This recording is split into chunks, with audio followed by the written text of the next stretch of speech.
Hello, this is Mike from Windows 7 Forums. In this video, I'm going to show you how to install Windows Server 2008 Standard Edition. As you can see, we're at the boot menu now. We select our CD-ROM DVD drive to boot from, and Windows is loading files. We begin the installation process by waiting for Windows to start booting. At this time, we'll be installing Windows Server 2008 R2. I'll go through some basic steps with you, and we'll accelerate the process of installation so that's easier for you to understand. As you can see, the installer is now loading. We choose our language, our time, and our keyboard, and we go to Next. We click on Install Now. And if we have as we can see, setup is starting. If we have a pre-existing data on our hard drive here, what we do want to do is remove that data. So here we choose what edition of server we have, and we have a special DVD here with every edition of server. We're choosing Server 2008 R2 Standard Full Installation, not the Server Core installation. And we hit Next, and we accept the license terms. And we're not doing an upgrade. We already have data on this drive. So what we're going to do is clear it out. What we do is we go to Drive Options. We delete every single partition on the drive. As you can see, we delete the first one, so it's unallocated. We delete the second one, so it's unallocated. And now we have a free drive with unallocated space, 100 gigabytes free, and we hit Next. Now in a normal environment, you'd have 1 terabyte free, or something of that nature. You certainly wouldn't have 100 gigabytes on a server install. It's possible, but you really wouldn't do it. In this case, Windows is expanding files now, and we're going to accelerate the process quite a bit, because right now you really don't have to do anything. This is a very clean install. It's a fast install, and we'll show you as time goes on.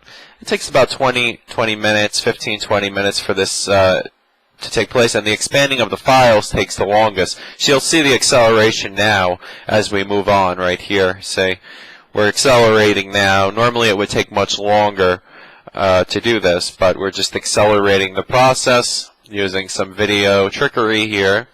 This would take around 15 or 20 minutes to expand those files, and then it'll go through the feature installation, the installing of any updates, and completing the installation, and then restarting. And now we're coming back, and we're completing the installation, and we'll come back one more time, preparing the computer for first-time use. Hello everyone, we're back, and we've entered our initial password in order to configure Windows Server 2008 R2 Standard Edition. What we really want to do here now is start setting up the server. This can be a complex task, and it can take quite a long time, and it involves a great deal of knowledge about networking, especially if you want to turn this into a domain controller. This is where we're going to have an issue. First of all, we're not going to provide an activation. We're doing this as evaluation or educational purposes. We want to set the time zone. You see here that we do have a certain amount of leeway here with what we want to do, but we want to do the configuration completely within Windows. And what we'll want to do is set the time zone first. So we'll go ahead, we'll change the date and time. No, we'll just change the time zone over to, I didn't know any better, I would say we are in Eastern Time, at least where I live. Okay. And let me just make an adjustment here. Alright, so what we want to also do is configure networking, but before we even go there, we want to provide a computer name. And if this is the only server that we have, we sort of want to just change the name of the computer instead of the random name that it's given. We'll change it over to server. And You'll see here what happens once we do that. Obviously, we have to immediately restart. Go ahead and do that now.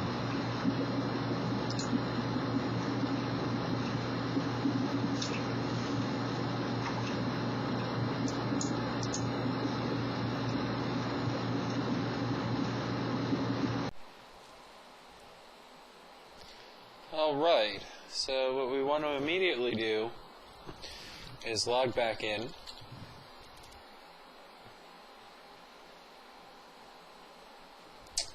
And here we are now.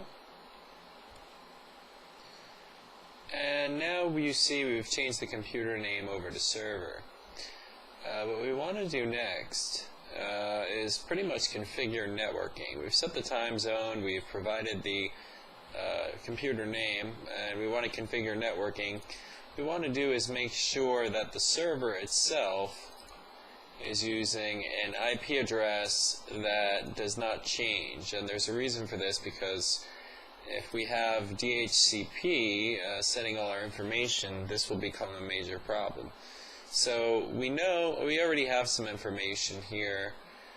Eventually we'll be able to set it so that our DNS server is actually our server itself, but if we're using this server for an office environment and we're not hosting anything from it, we will usually have one network adapter, but sometimes we'll have two.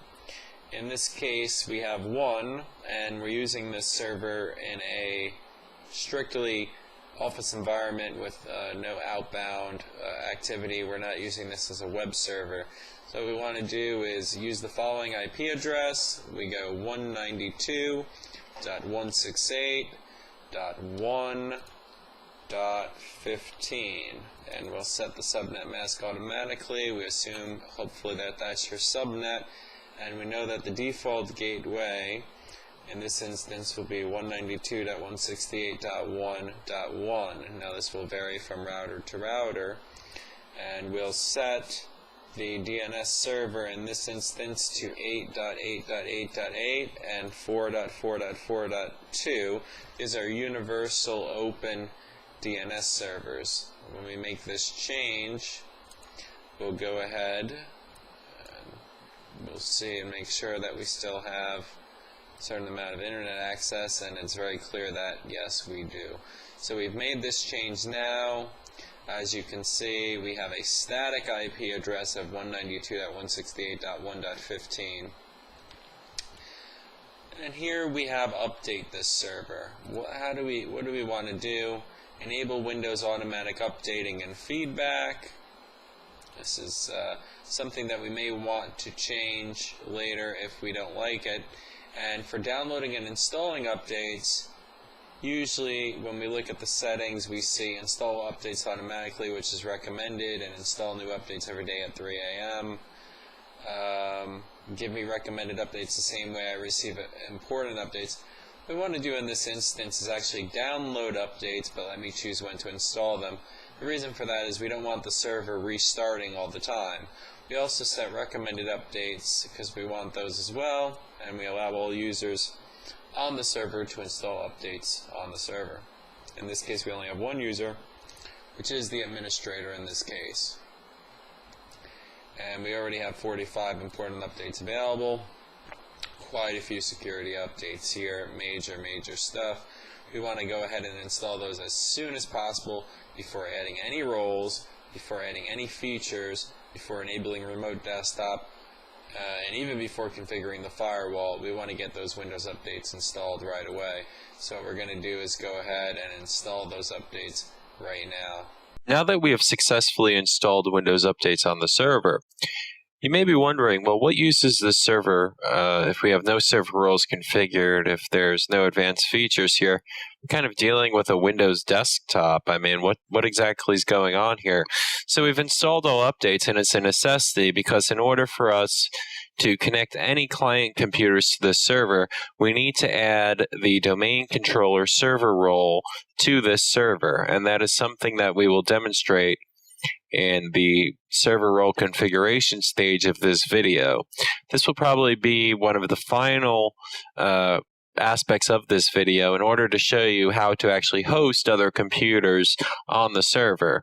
Once you join client computers onto the server, which would be Windows 7, Windows Vista, or Windows XP computers, you will actually be able to not only share files between all of these computers, but actually manage these computers with both what is called Active Directory and group policy, and that is by joining these computers to the domain controller.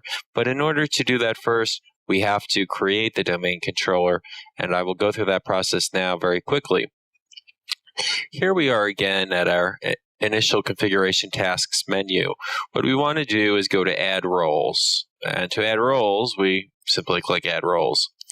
Here we get a warning. The administrator account has to have a strong password. Network settings such as a static IP address must be configured. And the latest security updates from Windows Update must be installed. We've already met all of those requirements. So we'll hit next. Now we see a list of server roles that we can use on the server. We have Active Directory Certificate Services, Domain Services, Federation Services, Lightweight Directory Services, Rights Management Services. We have an Application Server, a DHCP server, a DNS server, Fax server, File server, Hyper-V server, Network Policy, Print server, Remote Desktop Services, Web server, Windows Deployment Services, and Windows Server Update Services, or WSUS. With one of the most interesting ones is WSUS, where you can actually distribute Windows updates across an entire network simply by downloading them from one server. But here we're not concerned about that. What we want to do most of all is the Active Directory Domain Services, and that is something that we need to set up right away, and we can worry about DNS and things like that later. Here we see when we click on Active Directory Domain Services that we cannot install Active Directory Domain Services until this feature, Network Framework 3.5.1, is also installed. So we'll add the required features by clicking Add Required Features Now. Then we'll go to Next. Here are some things to note. To ensure that users can still log on to the network in the case of server outage, we need at least 2 minimum domain controllers for a domain. That is a suggestion that is made by Microsoft. It's not a requirement. Directory Services requires DNS Server to be installed on the network. If you do not have DNS Server installed, you will be prompted to install the DNS Server role on this server, which we will do. And after you install the domain server role, use the Active Directory Domain Services installation wizard, which is dcpromo.exe, to make the server a fully functional domain controller. Installing the Active Directory Domain Services will also install DFS namespace, DFS replication, and file replication services, which are required by Directory Service. So we'll go ahead and hit Next now, and we'll go to install. As you can see, that framework is installing.